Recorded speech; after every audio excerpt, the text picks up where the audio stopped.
My name is Joanna Frell, and I am 32 years old. I am standing at Gate B17 inside McGee Tyson Airport in Knoxville, Tennessee. It is 5:14 in the morning.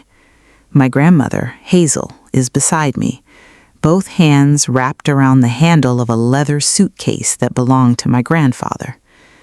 11 members of my family are scattered around us, checking boarding passes, adjusting carry-ons, scrolling phones. My dad turns to my grandmother. He does not lower his voice. "Mom, I forgot to book your ticket. Just go home." 11 people hear it. The gate agent behind the counter hears it. An elderly couple waiting in line turns to look. My grandmother opens her plastic boarding pass holder. There is nothing inside but a printed itinerary with no confirmation number. She closes it. She does not cry. What my dad did not know, what none of them knew, was that those 3 weeks would cost him everything he had taken. Not because I planned it, because silence has a way of making the truth very, very loud. Welcome back to Hidden Sad Story 2.0. The channel where real family stories unfold with honesty, dignity, and the kind of quiet strength that changes everything. If this is your first time here, drop a comment and be sure to subscribe. Now, let me tell you how we got to that airport gate. My grandmother taught 3rd grade at Maryville Elementary for 34 years. She retired at 65. She raised 2 children, my dad Richard and my Aunt Diane, completely alone after my grandfather, Earl, died of lung cancer 18 years ago. She never remarried, never even dated. She said Earl was the only man stubborn enough to love her right. Hazel lives in the same house Earl bought in 1981, a 3-bedroom ranch on a quiet street in Maryville, Tennessee, about 45 minutes south of Knoxville. She keeps the yard tidy, she goes to church on Sundays, she wraps birthday presents in newspaper because she thinks wrapping paper is a waste. My grandmother is the kind of woman who irons her napkins, the kind who sends thank you cards the same day she receives a gift. She built a life on discipline and routine, and she saved every spare dollar for 22 years because she believed leaving something behind for her family was the most important thing she could do. But lately, her house looked different. The porch railing was loose, the gutters were sagging, the kitchen faucet dripped into a bowl she kept in the sink overnight. Her thermostat was set low even in December. She wore the same 3 sweaters in rotation and told me she just preferred them. I asked my dad about it once. He said, "Mom's fine, she just doesn't like spending money." I believed him.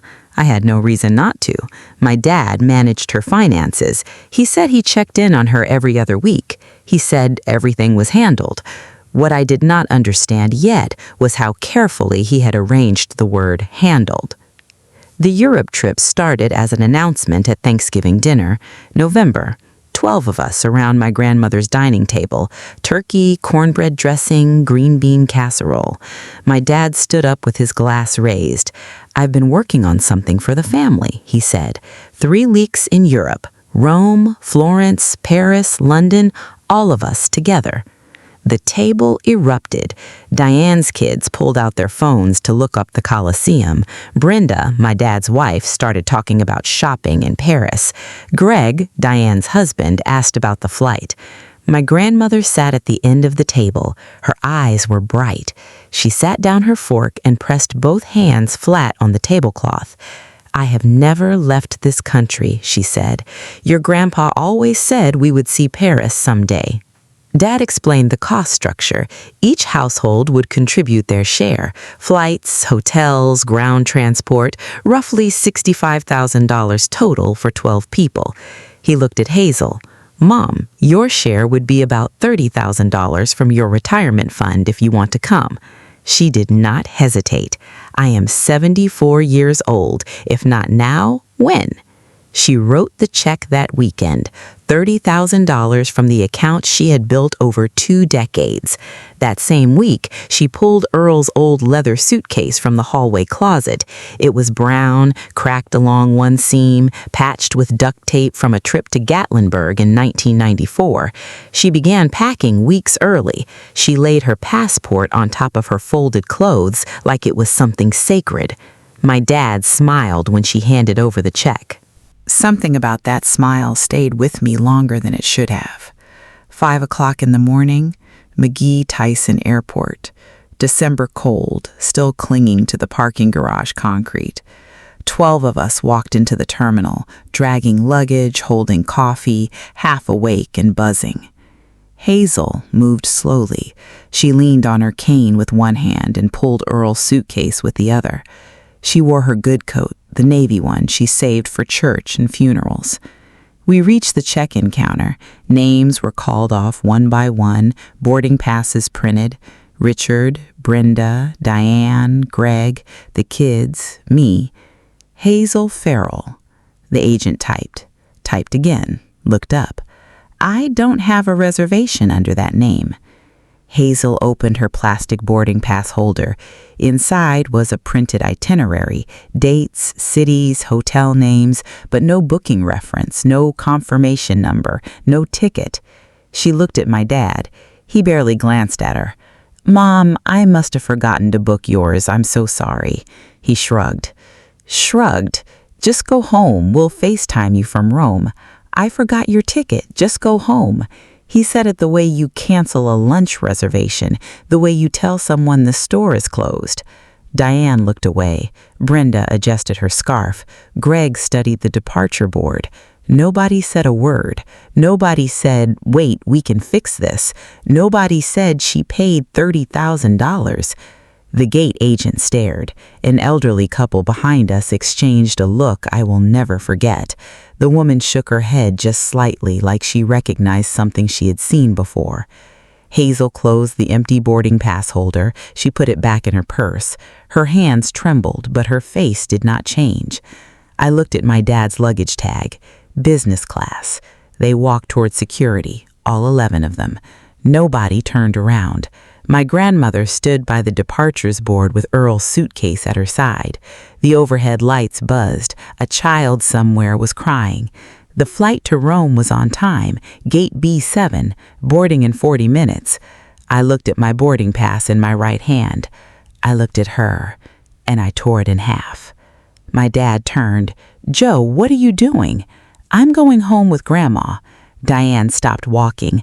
Don't be dramatic, Brenda said without turning around. Your grandma wouldn't enjoy Europe anyway. She can barely walk. That sentence hit different than my dad's. His was calculated. Hers was careless. I am still not sure which one was worse. I picked up Hazel's suitcase. It was heavier than it should have been. She had packed everything, 3 weeks of clothes, her reading glasses case, her Bible, a small bag of butterscotch candy she always kept in her purse. We walked to the parking lot together. Nobody followed us. Nobody called out.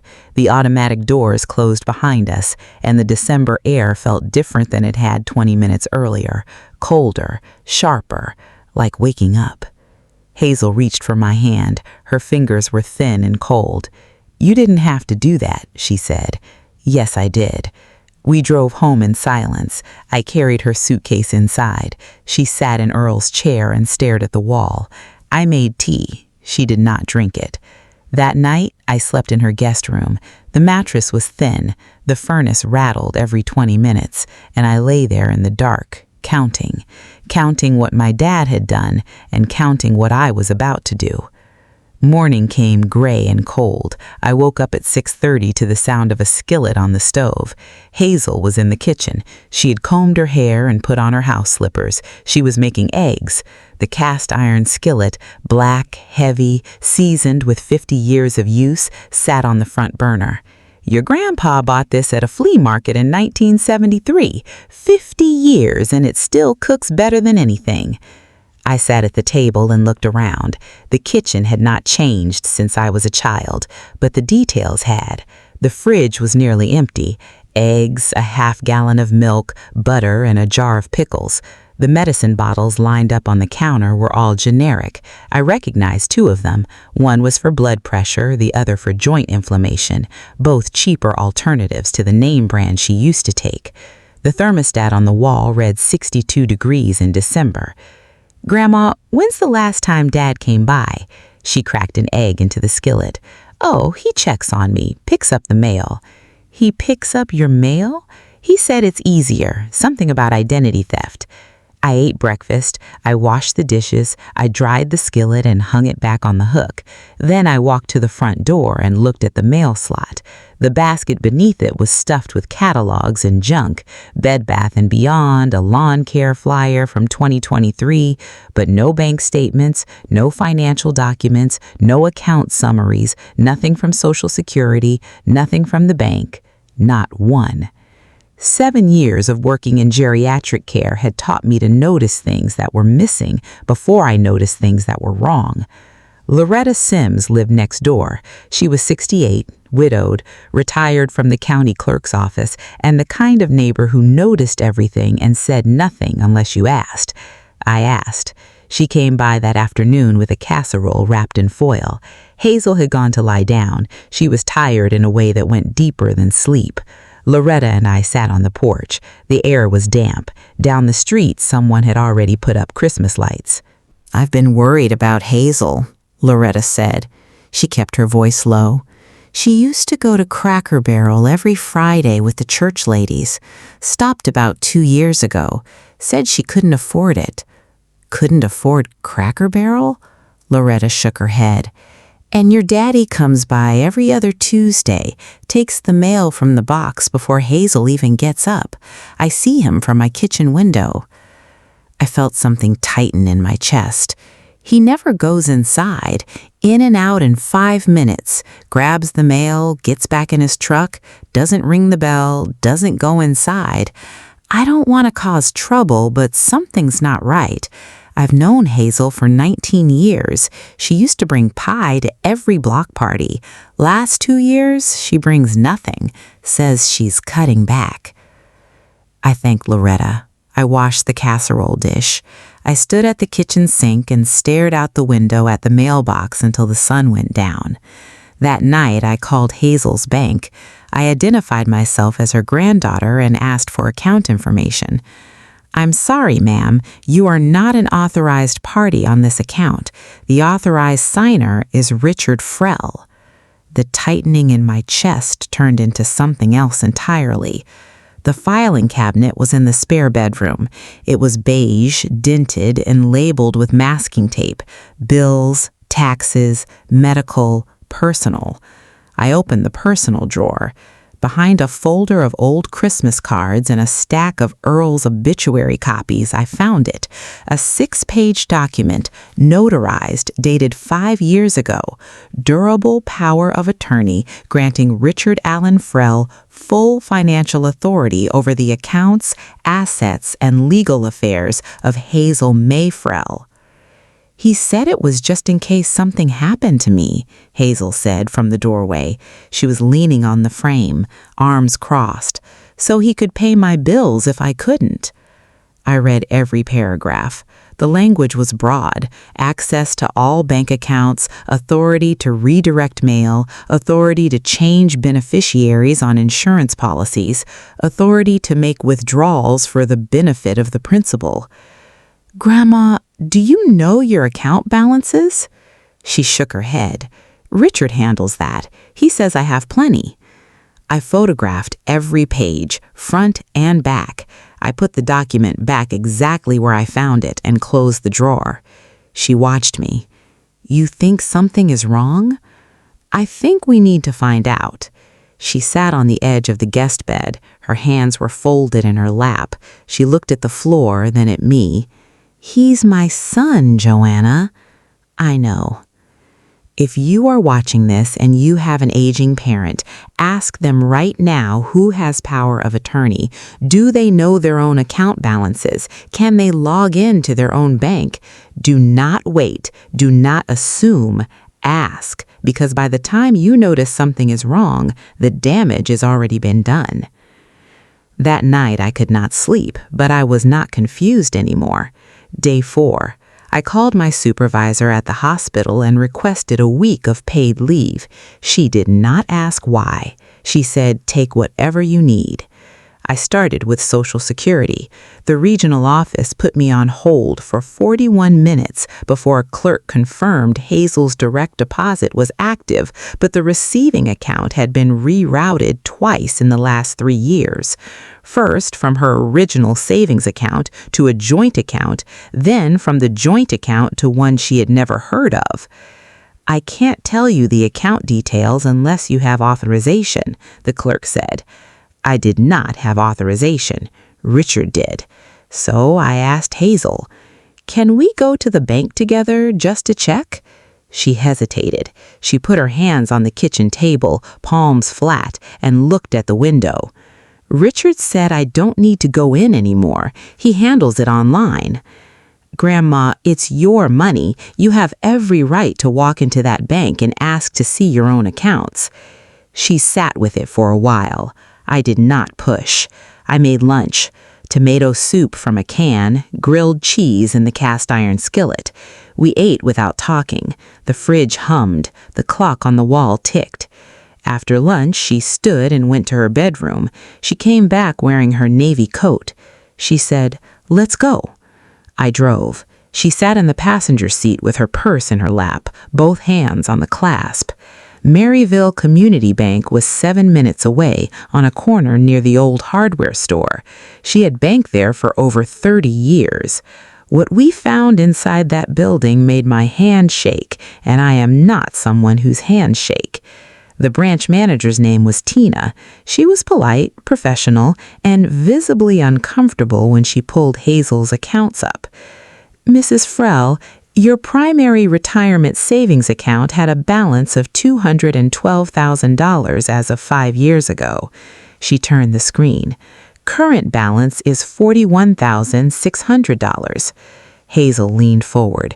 "That can't be right." Tina printed the full transaction history, 5 years of withdrawals. I read them with my hands flat on the table so they would stay still.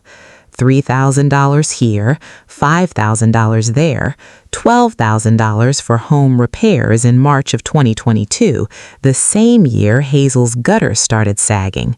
$8,000 for medical expenses in August of 2023, a month when Hazel's insurance covered every bill. The Europe trip money was the latest, $30,000 withdrawn 8 weeks ago, labeled travel fund. Over $140,000 gone, all withdrawals authorized by one name, Richard Frell.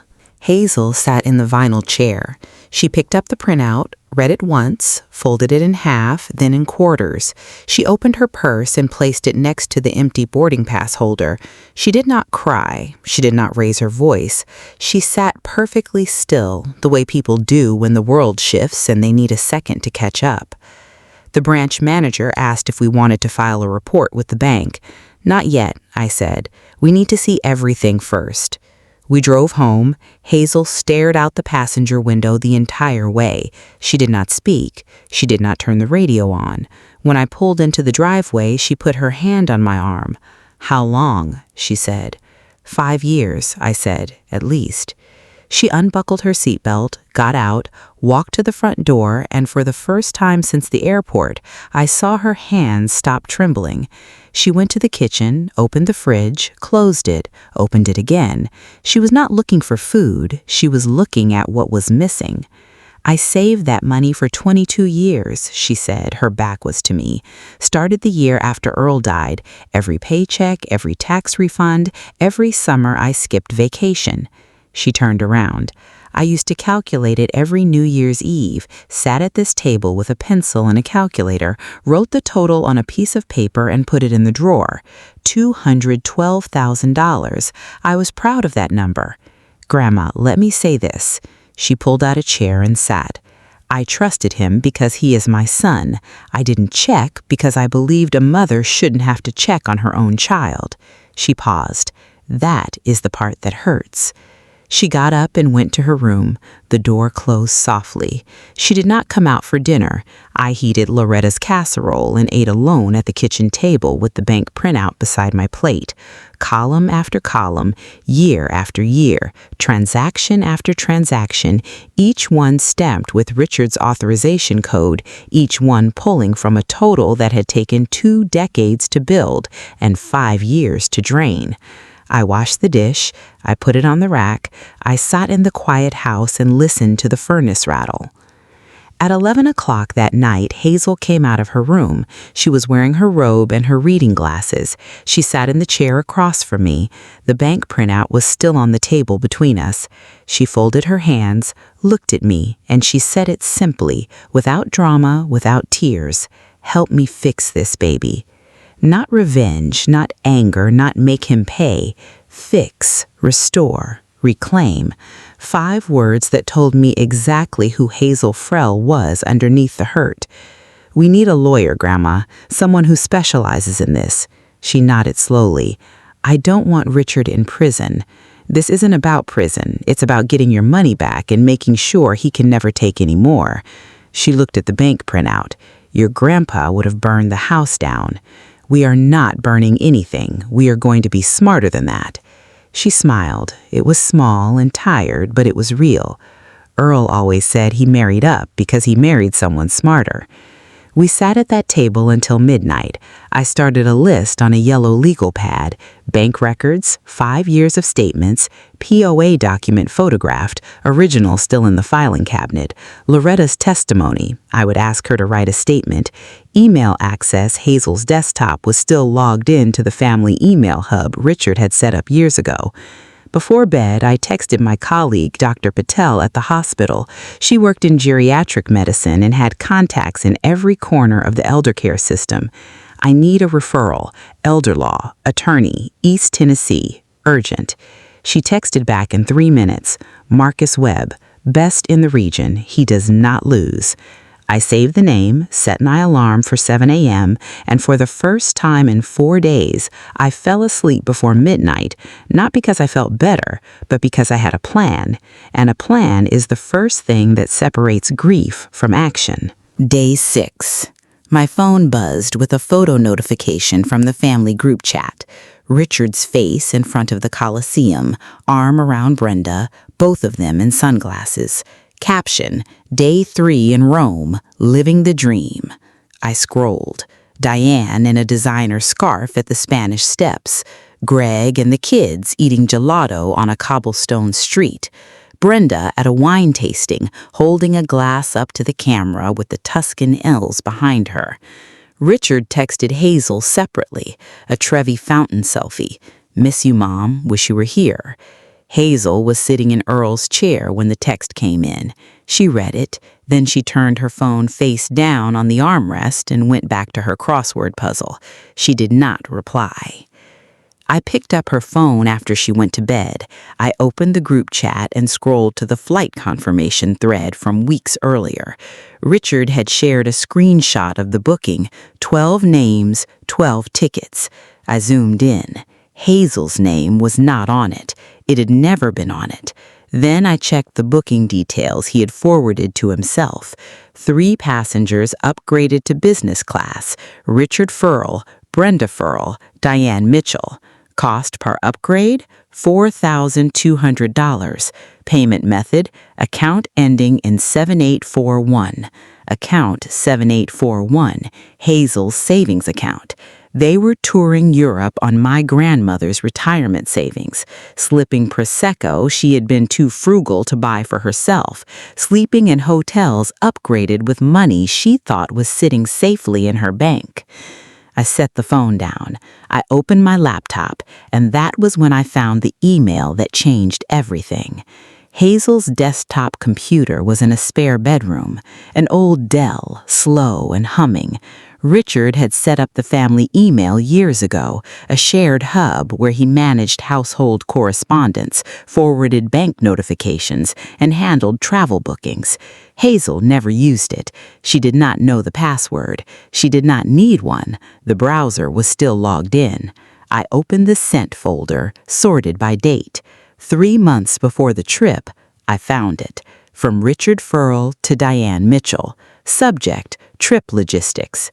The second paragraph, don't book Mom's ticket. Tell her we'll handle it. She won't even notice the money's gone. I read it twice, then a third time. Every word sat in my chest like a stone. She won't even notice the money's gone. Below that, a forwarded chain. Richard to the travel agent, same week. Upgrade Frell party 3 seats to business class. Charge to account ending in 7841. I opened the file Hazel kept in her purse, the printed itinerary Richard had given her. It looked legitimate, dates, cities, hotel names, but no booking reference number, no confirmation code, no airline record locator. A fake designed to make a 74-year-old woman believe she had a seat on a plane that was never hers. I forgot your ticket. He did not forget. He never bought it. The plan was always to leave her standing at that gate. I plugged in a USB drive. I saved every email, every forwarded receipt, every thread. I labeled the folder Evidence and ejected the drive. I closed the laptop and I called Marcus Webb. Day 8, Knoxville. Marcus Webb's office was on the second floor of a brick building near Market Square. Marcus was 48, tall, gray at the temples. He wore a blue tie and reading glasses that he pushed up every few minutes. His desk was neat. Hazel sat across from him in her navy coat. I sat beside her. I placed the USB drive, the photographed POA, the bank printout, and Loretta's handwritten statement on his desk. He read everything. 22 minutes of silence while he turned pages and scrolled files. Then he looked at Hazel. Mrs. Frell, this is textbook financial exploitation of a vulnerable adult. Tennessee Code Section 71-6-117. He laid out the options. 1. File an emergency petition to revoke the power of attorney. 2. Civil suit for recovery of all misappropriated funds. 3. Referral to Adult Protective Services for a formal investigation. 4. Potential criminal referral to the district attorney. Hazel sat straight. I just want my money back, and I want my name on my own accounts. Marcus nodded. We can do that, but your son needs to understand that this is not going away quietly. He paused before we left. Mrs. Frell, one more question. Do you know who the current beneficiary is on your life insurance? Hazel shook her head. Marcus pulled it up on his screen. The beneficiary had been changed 18 months ago. The new sole beneficiary was Richard Allen Frell. Hazel stared at the screen. She did not blink. She did not speak. Marcus closed the file. We start tomorrow. Days 9 through 12 moved like surgery, precise, methodical, no wasted motion.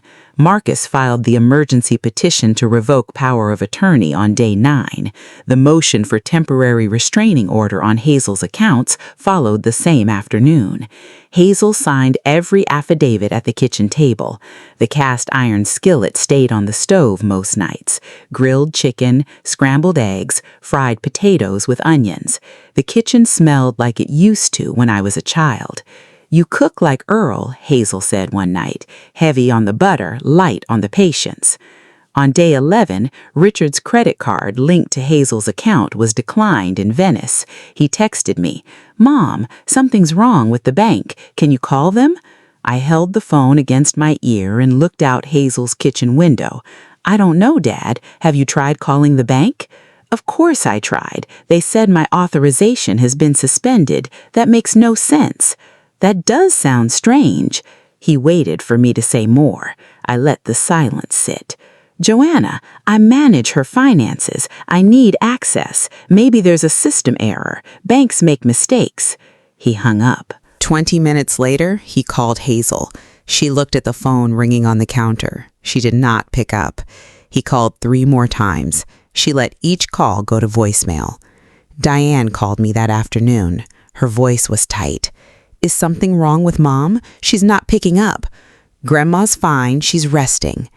Richard says his card got declined. He thinks something happened with the bank. I don't know anything about that. There was a pause. Joanna, if you did something... Diane, I'm making dinner. I'll talk to you later. That evening, Richard texted. The tone was different now. No more worried son. This is ridiculous. I am the authorized signer. I need that access restored immediately. I read the text and felt nothing. He managed my grandmother's finances the way a fox manages a henhouse. Then his last text of the night. I'm coming home early. Booked a flight for Tuesday. If someone in your family is the only one with access to an elderly parent's money and they get angry when you ask questions, trust that instinct. You are not paranoid. They are counting on your silence. Day 17. Richard's truck pulled into Hazel's driveway at 2 p.m. He was unshaven and wrinkled jacket. He knocked once, then opened the door without waiting. Mom, we need to talk about the bank. I was the one standing in the hallway. Come in, Dad. He looked past me toward the kitchen. The table was covered. Organized folders with colored tabs, a laptop open to a spreadsheet, the bank printout now 3 pages long.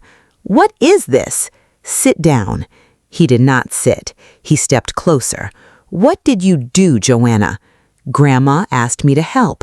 Help with what? This is none of your business. Her finances are my responsibility. Grandma's finances are Grandma's responsibility, and she is right here. Hazel appeared in the hallway. She was wearing her house dress and her reading glasses. She held a cup of tea. She looked at Richard the way you look at weather, something you accept but do not negotiate with. Richard, sit down. He sat. His hands were flat on the table. His jaw was tight. I did not mention the emails. I did not mention Marcus Webb yet. Dad, Grandma wants to understand her accounts. Can you walk us through the withdrawals? He straightened. I don't have to explain anything. I have power of attorney. Had. I let the word land. The color left his face instantly. What do you mean, had? The court granted an emergency order, I said. Your power of attorney has been suspended pending judicial review. Richard stood up so fast his chair scraped the linoleum. You went to court behind my back. I stayed seated. You took over $140,000 from a 74-year-old woman behind hers. That is not. I was managing. You were managing it the way you managed her plane ticket, Dad. His face shifted. Anger first, then something slower. The realization that the ground had moved. Mom, tell her to stop this. I was protecting your money. Richard, Hazel set her tea on the counter. I have seen the bank statements, all of them. Mom, you don't understand how these accounts work. I understand that I had $212,000 5 years ago, and now I have $41,000. He went quiet. The refrigerator hummed. I can explain every transaction. You can explain them to Marcus Webb, I said, our attorney. The word landed. Attorney? Mom, you don't need a lawyer. I'm your son. Hazel did not flinch. A son who forgot my plane ticket. Silence, the kind that fills a room like water. Richard picked up his jacket. He walked to the front door and slammed it hard enough to rattle the cast iron skillet on its hook. The next morning, Diane called from Paris. Joe, what is happening? Richard is losing his mind. He says you hired a lawyer. Did you know he was taking Grandma's money? Silence. Calculation. He was managing things. Mom doesn't understand finances at that level. He took over $140,000. Diane, did you know? Another pause. Look, Richard handles the family accounts. Whatever he did, I wasn't part of it. The bank records show a $25,000 transfer to your personal account 2 years ago, labeled home renovation. Was that also managing Mom's money? Her breath caught. That was different. Richard said Mom wanted to help with my kitchen. Did you ask Mom? Nothing. She hung up. 2 hours later, Loretta texted me a screenshot she had taken from Diane's Facebook, a post hastily deleted. Family is complicated. Sometimes the people who judge you the hardest are the ones who never had to struggle. I saved the screenshot and I went back to work. Day 19, Marcus Webb's office.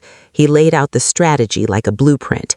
POA revocation granted, emergency order in effect, civil suit filed for return of $140,000 plus costs, adult protective services notified, life insurance beneficiary change flagged as fraud. He turned to Hazel. "When does the rest of your family return from Europe?" 4 days, she said.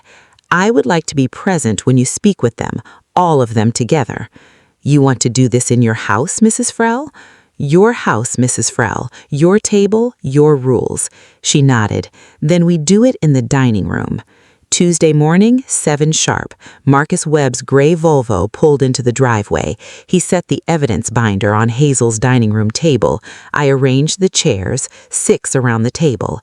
Hazel came out of her bedroom in her church blouse, cream with small pearl buttons. "If we are doing this, I am going to look like myself." I straightened the folders, bank statements tabbed by year, emails highlighted, the fake itinerary next to the real booking receipt, Marcus's timeline spread across the center like a map. At 9:47, Richard's truck pulled into the driveway. Diane's rental was right behind him. Richard came through the door first. He was tan in new jacket and loafers. He saw Marcus and stopped. "Who is this?" "Sit down, Dad." Diane came in behind him. She saw the folders and the color drained from her neck. Brenda followed, mouth open. "Grandma invited you here," I said. "Please sit." Richard did not move. "I am not sitting down until someone tells me who this man is." Marcus stood. "Marcus Webb, I represent your mother, Hazel Frell, in the matter of financial exploitation and breach of fiduciary duty." Richard did not shake his hand. "This is insane, Mom." "Sit down, Richard." Hazel's voice was not loud, but it was level. He sat. Diane sat. Brenda sat.